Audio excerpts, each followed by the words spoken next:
Hi, everybody. Welcome back. I'm Jennifer Tryon. This is part 3 of the All Canadian Quilt Along. Yes, we've got the quilt top done at this point. At least I do. It doesn't matter if you do or not. If you're watching, wherever you're at is good. What we're going to go over in this section is how to sew the points. And the points, they're not really pointy. They're just called points. Are these black lines that the traditional blankets had on them. In your pattern, you'll notice, wherever I put it, you'll notice that there's a bit of an explanation on what the points really mean. I'm like signaling, somebody help. Okay. Here on, when you open the page, this is what I could find on the point system. And essentially 4 points meant,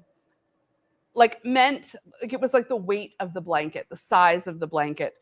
So the point system was invented by French weavers in the mid-18th century as a means of indicating the finished overall size area of a blanket. The word point derives from the French "pointier," meaning to make threaded stitches on cloth. The number of points on a blanket represents the overall finished size of the blanket. And when it's folded, then you can see, so if you see the blankets up here, if you look super close up, when they're folded, then you can see the size of them. And that's why the points were on there, because they would be in these enormous stacks. And then you would know what size of blanket you were pulling down if they got mixed up or whatever, because you could see the points on them. So that's where that comes from. And since we're trying to make it as traditional as possible, you can opt to put the points on if you want or not. I know people were talking about a baby quilt earlier, so that would have just 1 point line. The ones that we're making here today could have 3.5 or 4 points. So I'm going to go ahead and show you how to do the points. Really, on my other quilt here, I've already done them, but I'm going to take you through anyway. You can see I've got the stabilizer that came in your kit, that it felt like a sturdy kind of piece of paper. Hopefully you didn't throw that out, because that's going to be critical for this step in not getting any puckering or anything like that. If you don't use the stabilizer, it's going to warp your quilt. You definitely need to have the stabilizer for this point. All right, so if I've got my quilt top here, traditionally it is in like the middle piece at the top right. So that's where I'm working here, just under the blue. And in the pattern, I think I said about 1.5 inches down on the last page, it talks about adding the points. The first thing we're going to want to do, we'll set our machine in a minute. I'm going to draw the pencil lines on here first, and then I will set the machine. So the first thing I'm going to do is, like, what did I say in the pattern? About draw, yeah, 1.25 inches away from the edge. Now, I want you to remember, look at this here, okay? This is all going to get trimmed off. So when we make our line 4 inches long, if you're going to trim it right here, you're going to lose a lot of that point. So if you know that this is the side, hold on. Oh, excuse me. If you know this is the side that you're going to trim, and we're going to draw a 4.5 inch line, and you know already, well, I'm taking 1 inch off here, then go ahead and draw it 5 inches, because you don't want to be left with like a little scrawny point at the end. It looks good at about a finished 4.5 inch length. So, I mean, you could go a little longer, a little shorter. It's not going to make that big a difference. But if you're really going to chop off like 1 inch or 1.5 inches or more, then just be aware that it's going to get trimmed, and you might lose, 1 inch this way, so you could extend a little bit. So I'm just going to leave my ruler here at the top of my blue and come down 1.25 inches, and that's going to be where I start drawing. But what I'm going to do is I'm going to take my 1.25 inch mark on my ruler, which is right here, And I'm going to line that up with my blue so that I'm going straight with the line that's directly above it. That way I'm leaving that 1.25 inches between the blue, even if it might be down or up a little bit, that's going to keep your eye in line versus, let's say, measuring it straight along the edge of the fabric or straight along the edge of your mat. I want you to run it along the edge of your 1.5 inch mark along the edge of your blue. And then you can give yourself, I'm going to give myself a 5-inch line right over. And then I'm going to put from there at the 1.25 inch mark. So 1.25 inch between each line. And I'm going to draw a 5-inch long line. And then move it down.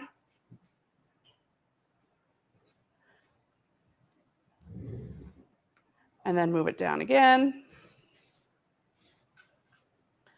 Oh, I made this one a little short.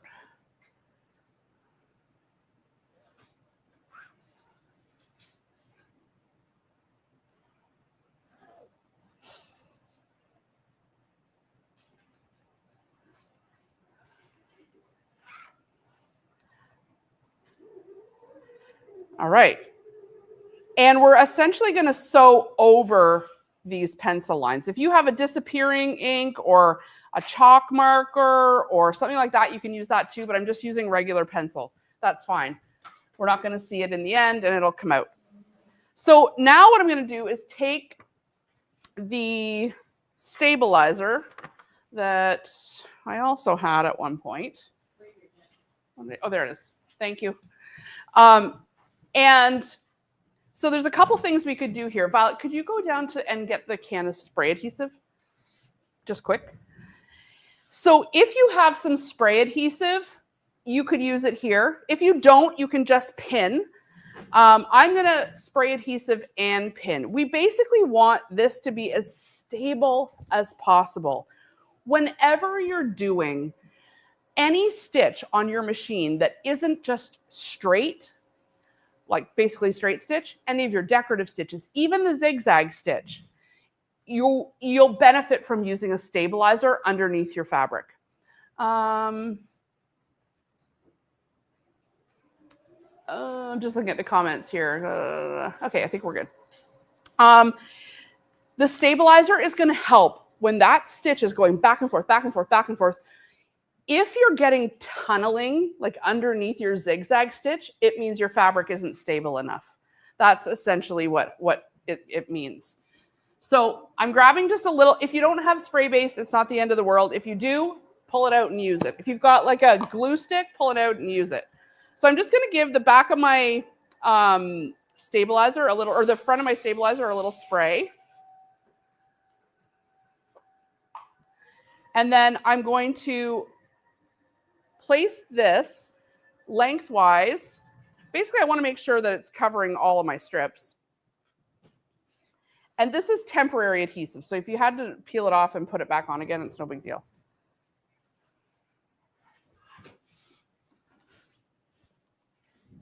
I want to make sure that the stabilizer is centered underneath my strips.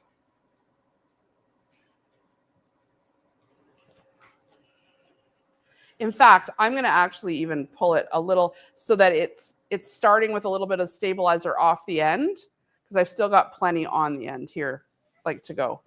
And then just give that a flatten down so that the adhesive kind of sticks. And then you can also put some pins. It's not going to hurt to pin this. And essentially what you're doing is preventing the fabric from getting like stretched in by the strong zigzag stitch. And if you embroider, if you have an embroidery machine, you'll be familiar with having to stabilize. But if you have only been a regular sewer, you might not be as familiar with stabilizer. But if you ever use decorative stitches or a buttonhole or anything like that, stabilizer is what is going to prevent your fabric from puckering. Okay, I'm stable. At least the fabric is. Okay, onto the machine. I have wound a bobbin with the black thread that came in the kit. And so I've got a black on the bottom now and black on the top. And I'm going to take off my 1/4-inch foot. We don't need that for this. Instead, you can use your regular zigzag foot, or you could use your craft foot, your open toe foot. On the Janome machines, that's an F foot. That would be perfect for this, so you can really see what's going on, or the F2 foot, which is even more open. And now I'm going to thread my top because I was just winding that bottom. And we're going to do a little manipulating the zigzag stitch, because normally the zigzag stitch would make a zigzag. Too much talking today. Now what we're going to ask the machine to do is sort of like what's called a satin stitch. It's basically one big thick line. Dropping everything. So on my machine, the zigzag is number 5. You just pick whatever stitch number the zigzag is on your machine. So for this one, it's number 5. So I'm picking zigzag. Okay. And then what I'm going to do here, and yeah, maybe you can zoom in here. I'm just going to give us 1 sec for the camera to find, hi everybody, to find the screen here so you can see what I'm doing. So I'm going to use these knobs here, and there we go. So my stitch width, that's the width because it gets wider. This is the length because it gets longer. So if you have a picture on your machine, something that shows the stitch width and the stitch length, when I turn this, or maybe you have a button that turns your stitch width up. Is that better? My width, when I start turning it here, you can see this number right there is going up. This machine will let me go all the way up to 9. 7's probably good enough, but if you want them really thick, you can go all the way up to 9. You can just go ahead and make it as wide as your machine will let it. And then the length is where we need to also manipulate and turn down. So when you get all the way down to 0, it's just going to sew right on top of itself. It has no length, 0. 1, 2, if you get it to 2 or 3, like 0.2 or 0.3, that's basically, we're talking about millimeters here. So that's basically the width of a length of thread and back. And that's all we really need here is the width of a length of thread. We can, Jason, while you're there, we can probably zoom in on this because that's going to come up next. So when I bring my stabilized fabric over, and I'm going to just start slightly off. If anyone in the room wants to come over and watch up close, feel free to hover, because this is sort of a point where you're going to need to make sure you're inserting your fabric at the right pace. Because if you let too many stitches accumulate without the fabric being pulled through the machine, you're going to get a hump. And it's not going to be able to pull over. And because at this point, we've got so much fabric here, it's quite heavy, the machine might need you to help it get through just enough. You don't want to push it past the point because you'll miss it. So I'll do one and then you'll kind of know what I'm talking about. Just a little tip also, on your foot, if you are switching to one of these clear feet, you're going to see the little red point there? That's where the needle hits. So if you are installing that on your machine and trying to line up, you want to line up with that red dot. Even if you're a little further forward or whatever, your needle's not quite there yet. If you line that red dot up with your line that you've drawn on, and then go ahead with a few stitches, trying to get my shoe off. There we go. Hats off to everyone who sews barefooted. And What's happening now is a very, very tight row of stitches. And it's like, I want it to, I'm tempted to push it through, but you can't, you have to kind of get, how do I describe this? You want to have the right amount of pressure that you're helping it with the weight, but staying consistent so that it's a solid row of black that's coming out the back. See what I mean? And stopping and starting doesn't help your cause. Sorry. So if you can do it all in one fell swoop with the same kind of consistency on the pressure, not moving your hands back and forth, you'll be able to kind of get this solid row of stitches. And these are our points.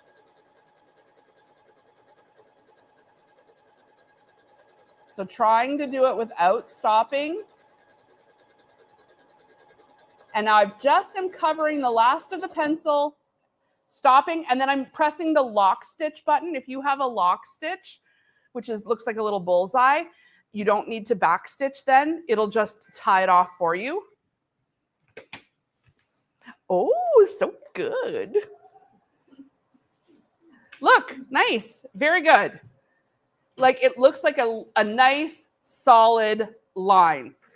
And if you've never done like a stitch like this before, you can do it, but maybe you could cut off a little smidge of your stabilizer and you could practice on a scrap first so that you get that, oh yeah, I don't want to be pushing or pulling, because if you push or pull, you're going to get like a gap, or it's going to sew over top of itself. So let's do the second one now. The other thing is, see how this is kind of coming up? I could just put a little more spray, and that's going to help keep everything stuck down and stabilized. Another little handy tool that you could use here, in case your lines are sort of off, is the quilting guide bar. Lots of machines come with a bar that looks like this, and then people are like, what is that thing? So what this will do is, if you attach it to your machine, most machines will have like a little hole. See that black hole there? If I push this in, okay? Now, if I put my next line up, and now I line this up with the edge of my last line, see what I mean? Then you can keep your eye here and ensure that they're all equal distances apart. So that's what the quilting guide bar can do. Otherwise, just stay, if you don't have this or you don't want to use this, you can just stick right with the drawn line that you've got on there. Okay, number 2.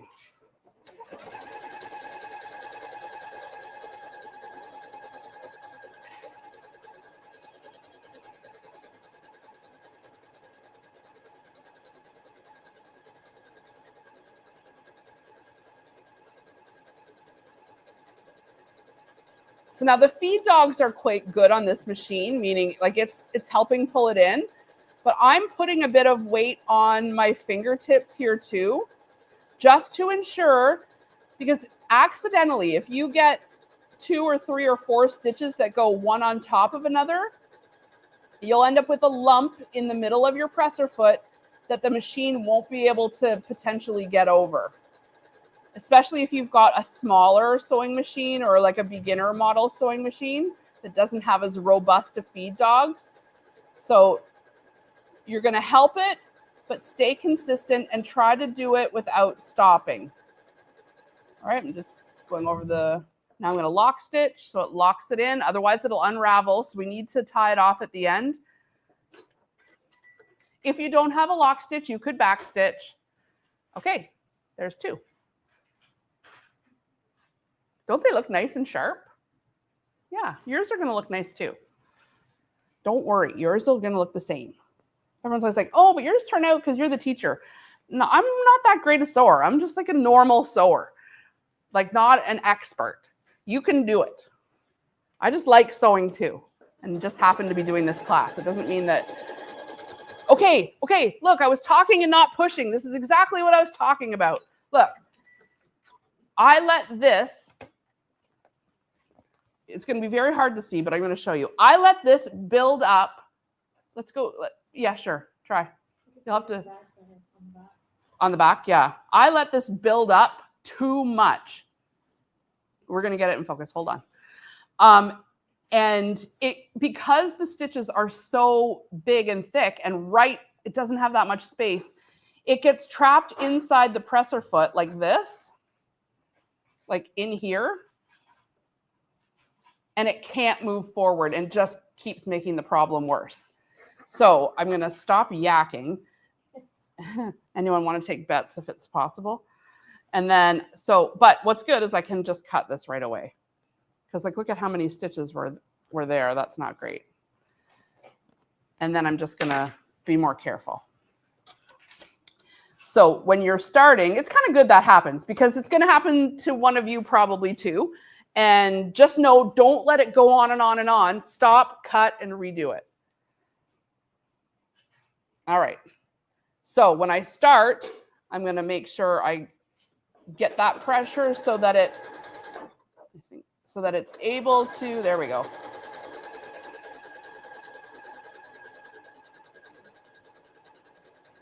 So what you're also going to see at the end with this one, because I pushed a little too hard at the beginning because I was scared.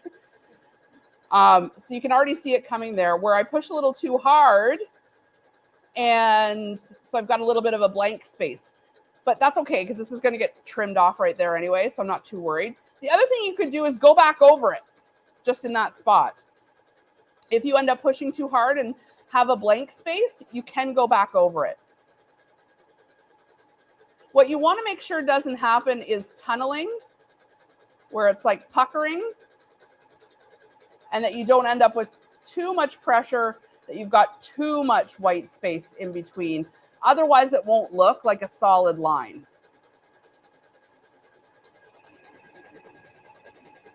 And lock stitch. All right, I'm going to show you up close here what pushing too hard did at the beginning. See what I mean?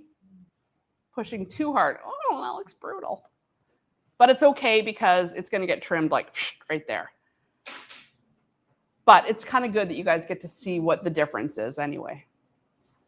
Okay, my last one. All my little sweet Canadian quilters, we're almost finished here. All right, last one.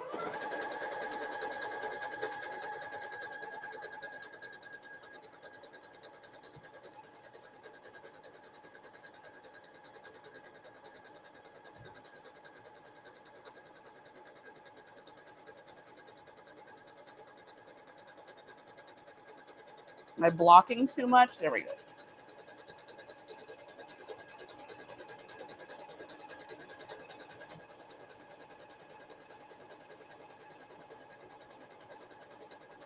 This is sturdy tearaway stabilizer.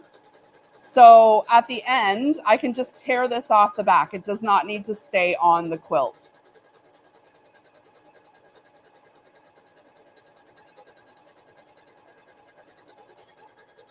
Lock stitch.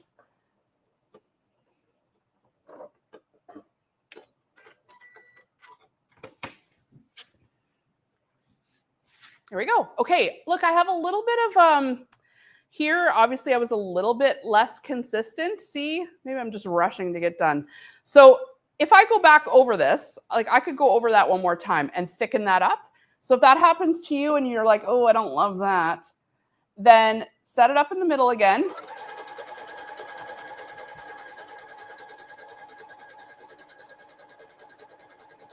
And you can just go back over it.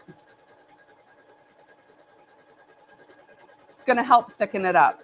Lock stitch at the end. And then now you can't really see in between anymore, hey? So that's a way that if you do make that mistake or if it's looking a little inconsistent, you could just go over it. The other thing to remember is you made this yourself. It's okay if it's not totally perfect. It's not a Sharpie. It's thread. So it's all good. It's all good. All right, so I can take the pins out. Will it interfere if you did a pattern in your long arm? The long arming, if you were to do this, there was a question in studio, would a pattern long arming interfere with the stitching? No, the long arm, it's so good, it'll just go right over top. It's not going to catch. The only time this would catch is if you were using like an open toe foot that had like a bit of a hook on it or something. It could catch the thread, but typically the long armor will see that. They'll use like the glide or whatever. It'll go right over top of it. That's no big deal. And you could stitch over top of this if you were quilting or doing lines or whatever. Should be totally good to go. And then you can just hang on to your stitches and then see how this will just tear right off. Basically, because that thread is perforating it anyway, it just tears right away. So yeah, that is how you do the points. Tear this off. So now I anticipate, the other thing is it is important when you're doing this kind of thing to make sure that your top and bottom thread match. Just in case that bottom thread was going to like pop up to the top, then you really wouldn't notice it. I'm glad that's going to get trimmed off, because that would kind of, yeah. That's it. That's the quilt top. Where's my shoe? Done. It didn't take too long. In fact, I think we even budgeted more time than we used. I'm just going to take a look at the, can you use a satin stitch? That's exactly what we used, Kathy. If you have a satin stitch on your machine, there's one, like an M7, for example, deep into the menus has a satin stitch, you could just choose it. But it's also important to learn that if you don't have that stitch, that you can manipulate your zigzag stitch to do that kind of thing. This isn't working. I need more details.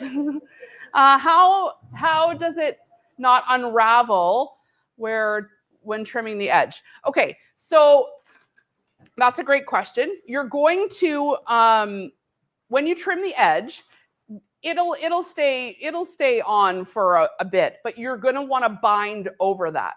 So you are sewing over the edge with your binding.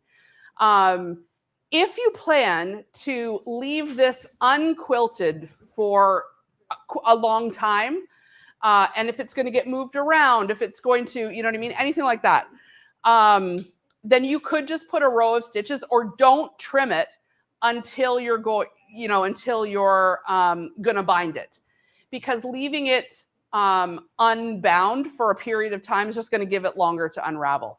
But it shouldn't unravel so much that your binding doesn't cover it, because you should have a little bit of extra there for your binding. Yvonne's asking, what about a walking foot? No, you do not want to use a walking foot for this. Walking feet, you're supposed to only use with straight stitches, not with anything that's going back and forth, because the walking foot is trying to pull it forward and the machine needs to go side to side. So I don't recommend a walking foot for this. How can you tell the front from the back on the stabilizer? Unless it's a fusible stabilizer, it doesn't matter. You can use either. You can use either. Maybe the last part, are you following your directions? I'm just going down to, if anyone has any final questions for me, now's the time, because we're going to wrap up. But as you continue to do your points or finish up your quilts, please feel free. You can either comment here, or you can comment in the Homemade with Jennifer Tryon Facebook group. I definitely want you to post your works in progress there. Post your finish quilt pictures there, especially if you ever use this quilt out in the wild, wherever you live in Canada. I'd love to see it. Okay, I'm going to bring the girls in here. They're all wrapped up and ready to go. I think we did a pretty good job. Come on over. Or you want to go there? Sure. Pretty good job doing this all in one day. Take a look at them. All wrapped in there. Oh, you're the one on, Violet. You're the one on. Oh, yeah. Pretty impressive that you're able to finish it all. And I hope you guys are, where is everybody in the process at home? Or have you been stitching along with us? Oh, I like that look too. That looks pretty good. Maybe you can just, Jason will just pan through everybody. I really appreciate you all being here today, and you guys have all been such great sports. I'm so proud that you guys were able to finish, right? That's amazing. That's amazing. I hope you guys were able to finish at home too. And if not, don't worry. Take your time, finish when you can, watch when you can, and let us see your works in progress. Come on back around. We'll sign off. Come on over here. We'll sign. Yeah, you can come this way. Just come this way. Come on. Yes, it's a little hot to be wrapped in a quilt, but good work, everybody. Thank you so much for tuning in. I appreciate you all being in studio too. I have to sew the white to the other side of the stripe piece. That's okay, Leslie. That's, Jan still has to do that too. Right, Jan? Right. That's right. You're not alone. All good. All good. Wherever you are in the process, we're just sewing straight. Thanks, Pat. I appreciate you all tuning in. Any questions, you can leave them in the group. Thank you so much. What do we say? Like, is there any, oh, you guys are waving. This is what a bunch. What a bunch. What a bunch. It's been fun. It's been fun. All right. Thanks for tuning in, everyone. We'll see you next time. Bye. Bye.